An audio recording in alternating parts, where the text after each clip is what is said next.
Today I'm going to actually be speaking about my story, and I'm a bit reluctant to post this actually because the aim of this project was for other people to be able to express themselves, so other people to be able to share their story. That was the goal. I wanted other people to be able to express their story, but throughout the process of asking people to actually participate in this project, people have asked me, like, do you mind sharing your story, just so that we can have an idea of what exactly we should be talking about.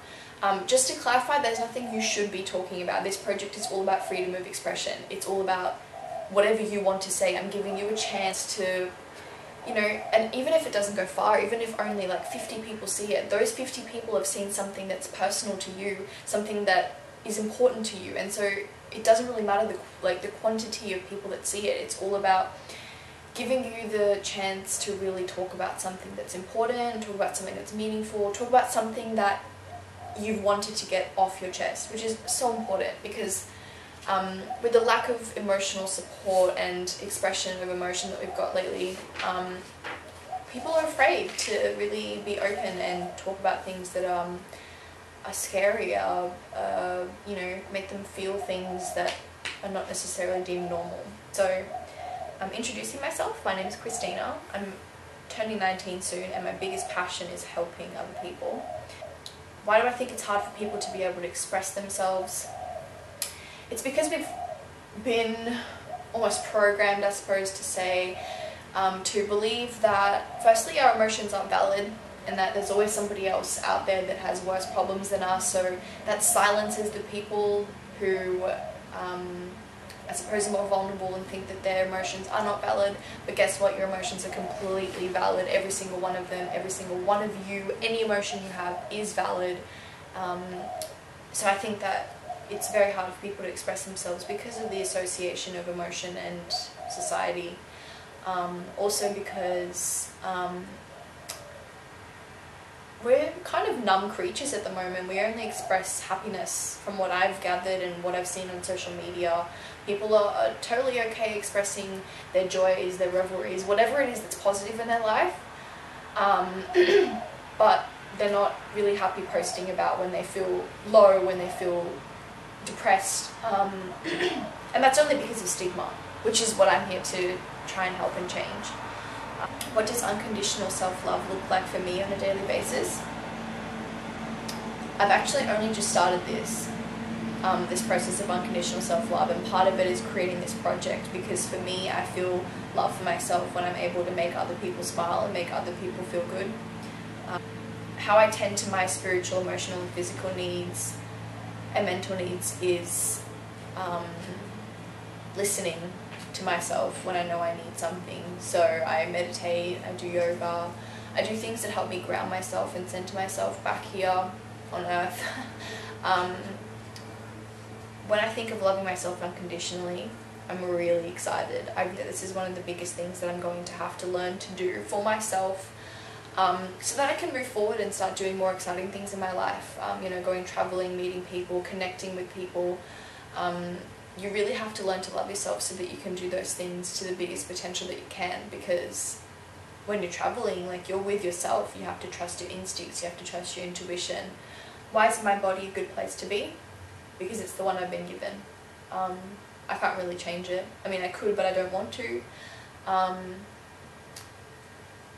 I have been experiencing my own issues, which I'll talk about later on in my story, that's prevented me from actually learning and appreciating and growing with my physical body, because I felt almost trapped in it, that it didn't belong to me. But I am slowly learning now that it's all I've got, and I'm going to have to learn to embrace it. My favourite thing about my body physically is my eyes. I love eyes. I love being able to look in somebody else's eye, because eyes are really the window to the soul, and it sounds so cliche, but it really is. If you have a conversation with somebody and you look in their eyes, you can see so much more than what comes out of their mouth. So my eyes are my favourite part of my body. My least favourite thing, I've still got a lot of least favourite things about my body, just like everybody else does. Nothing really in particular, just little things that aren't really worth mentioning. Okay, so I'll share my story now. My story is has a lot to do with how other people have influenced me and what has happened to me as a result of their actions and how it's affected me. I don't really want to talk about that because I don't want to mention names or, you know, indicate somebody on Facebook, because I have a lot of those people that are connected to my account and I don't want them to feel victimized or, you know, bullied or whatever. So I'm going to try and kind of skip that part as much as I can. From the age of 15, I've always been really spiritually inclined. I've always been interested in something more than what I see visually, more than, you know, the 9-to-5 job, more than the platonic family, more than anything really. I've always known that I was here on earth for a really good reason, and I really wanted to try and embrace that.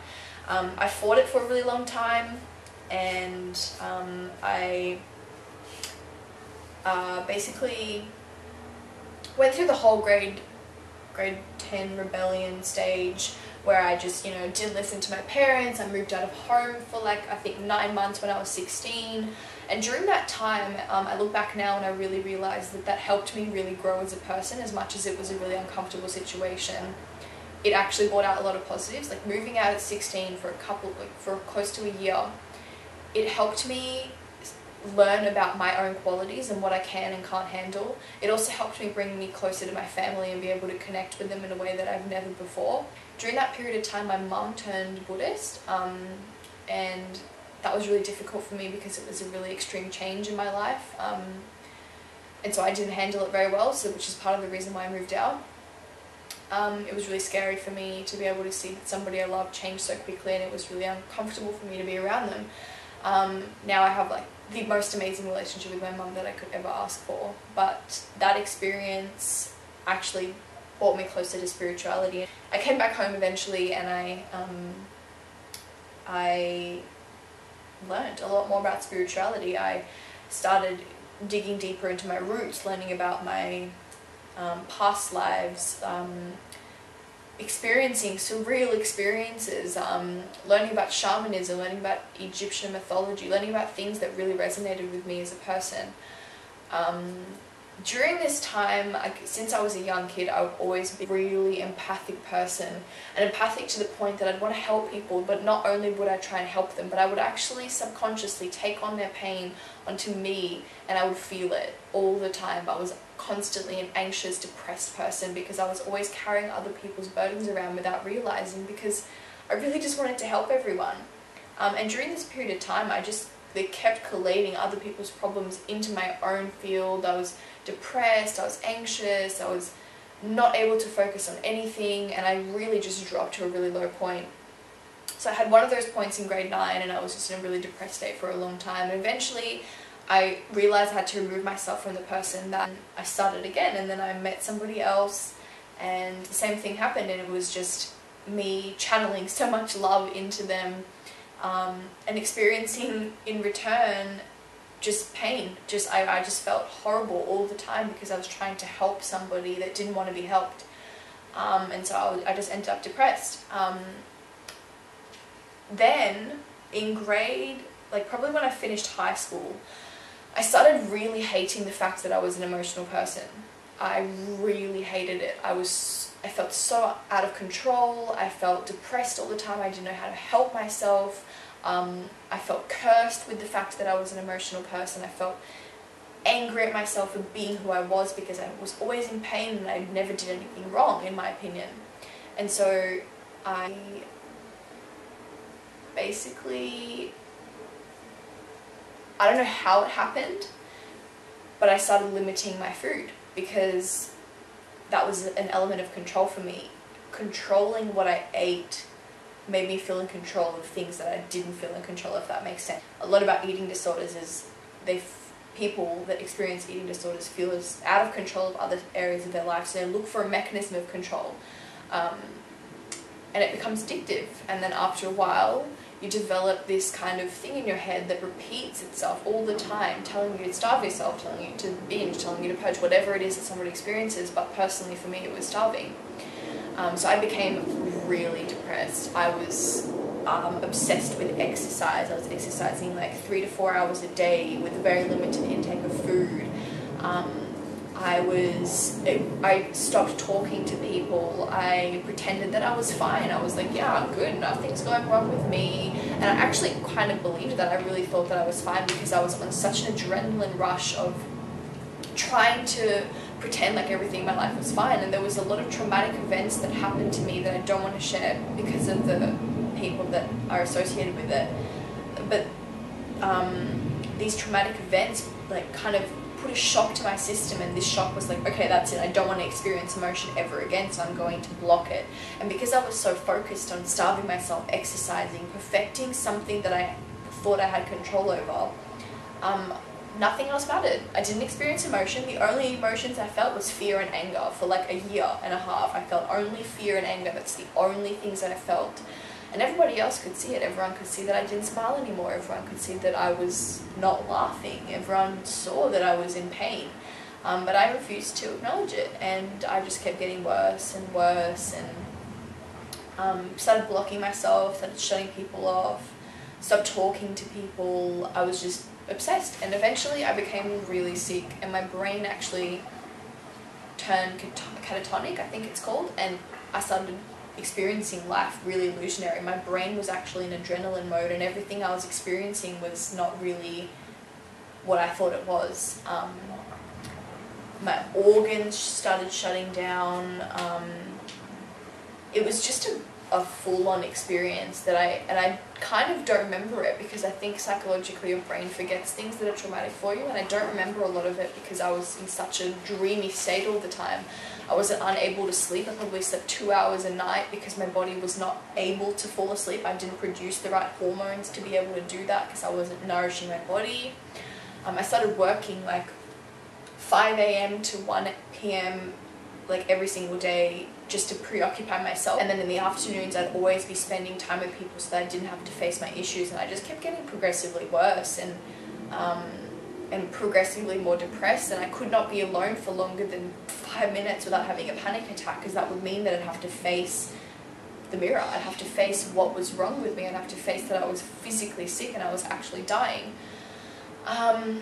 So this went on for a really long time, this process and this repetitive process of just being obsessed with controlling what I put in my body so that I felt in control of other things. I started having extreme anxiety. I was put on medication for anxiety that didn't help me, and then I got worse and I started having chest pains because my heart started failing, and that's when I realized, okay, something must be wrong here, this is not normal. So I went to the doctor and I got transferred to a psychiatrist, and she said, basically, you could drop dead any second. At that point I realized it sounds really extreme, but when people say that when they're about to die, they have this flashback of all these things that have happened to them, that's what happened to me. When they told me that I could drop dead any second, I had a flashback of all these moments that I suppressed emotionally because I was too afraid to experience them because they were so intense emotionally, like the trauma and the fear and the suffering. I was too afraid to experience them, and they all came to me at once, and I collapsed, and I was overwhelmed with the fact that I was so drained that my body was literally decomposing. Like it was really powerful the way it happened. So after that happened, and after I saw the psychiatrist, I started the process of recovery. And in that process, the first thing that I wanted to do for myself was be open about the experience that I had. I wanted to be open about anorexia. I didn't want to recover in silence because that experience made me realize that there are so many people suffering from eating disorders. Anorexia is the highest mortality rate of any psychiatric mental illness. Like, it has the highest mortality rate, and nobody really takes it seriously because it's seen as this vanity issue where, oh, I just want to get skinny. Like, it's not that. Please understand, I'm telling you firsthand, it's not that.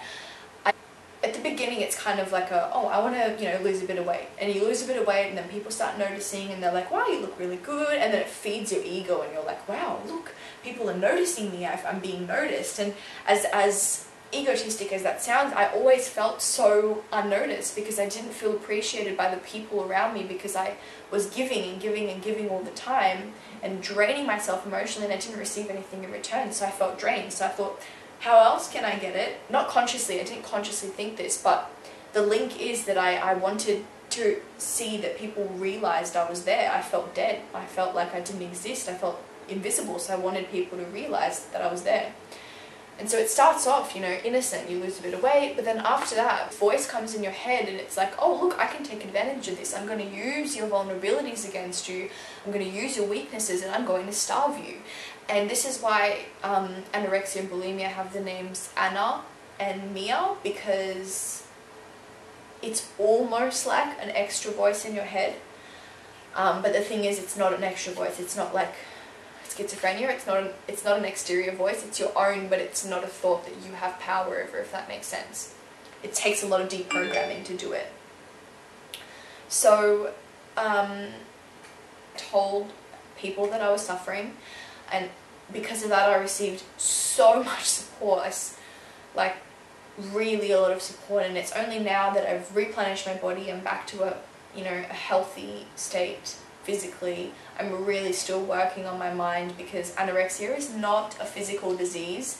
Anorexia is not something that is portrayed by the media as celebrities have it, you know, all skinny and oh look, she has anorexia. You can be at a healthy weight, or even over a healthy weight. You can be, you know, close to obese and you could still have anorexia. Anorexia is not a body type. Anorexia is a state of mind, and it's not a physical complex. It can show itself physically if the mental illness prolongs and it gets a lot of, like, it gets no attention and the person gets worse. It can show physically, but it's not a physical body type. And I'm sorry if I sound angry, it's just I've become really passionate about this because I've seen so many people suffer, and so many girls who are afraid to get help for their eating disorders because they're scared of how people will act towards them. Like, they're scared that if they go to the doctor and say, look, I'm experiencing these things, I think I have an eating disorder, that they'll laugh at them and say, oh, well, you're not skinny enough to have an eating disorder. So wrong. So wrong. It's not that way. And I don't know how I'm going to do it, but I really want to help educate people on what exactly eating disorders are, because they have so much stigma associated to them, and that stigma is making people suffer in silence, and that's not okay, because I can tell you firsthand, it is not a good experience. It is one of the worst, it is the worst thing I've ever experienced, and the fact is I nearly died and I didn't know that I was going to die. That's the thing. I was so sick mentally that I thought I was fine. I looked in the mirror and I still saw a bigger version of what I was physically, because that's what your brain does. I'm getting off track, but basically the experience that I had, you know, made me want to speak up about it, and it was horrible, and I lost a lot of friends during it because people are too scared to communicate with people when they don't know what to say, and also because many people don't understand what an eating disorder is, so it's hard to be friends with someone who has one. But now I'm at a stage where I can really call it a blessing, because if I didn't experience that, I wouldn't be making this video. I wouldn't be trying to help other people. I wouldn't have realized the importance of loving yourself physically, emotionally, mentally, spiritually, whatever. I'm still learning myself, and I am learning by watching other people express themselves, because in the process I'm learning a lot about us as humans and how we can actually unite together to make sure that we feel safe, to make sure that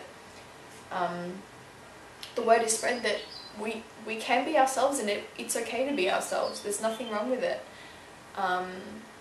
There's this thing of just being scared to be yourself because you're going to be outcasted. Personally, I'd rather be outcasted than be fake and be so. That's a bit of my story. It's actually not a little bit, it's a lot of my story. Yeah. So, finishing the sentence, I'm most happy when I'm helping people. I'm most confident when I'm living to my truth. And I'm most vulnerable when I'm with someone I love. especially romantically. When I'm with someone I love, I'm really vulnerable, and vulnerability is something that I really have to work on. Because of my experiences that I've had, I've not allowed myself to be vulnerable with people because I'm scared, and that's okay, I think. But yeah, so now I've shared my story, and to the people that asked me to do it, thank you, because this is actually really helpful to me. Even if I don't even post it, it's been helpful to probably verbalize a lot of the things that I've kept in my head for a really long time. So yeah, thank you for listening, and I can't wait to publish more things and share other people's stories as well. So have a lovely day.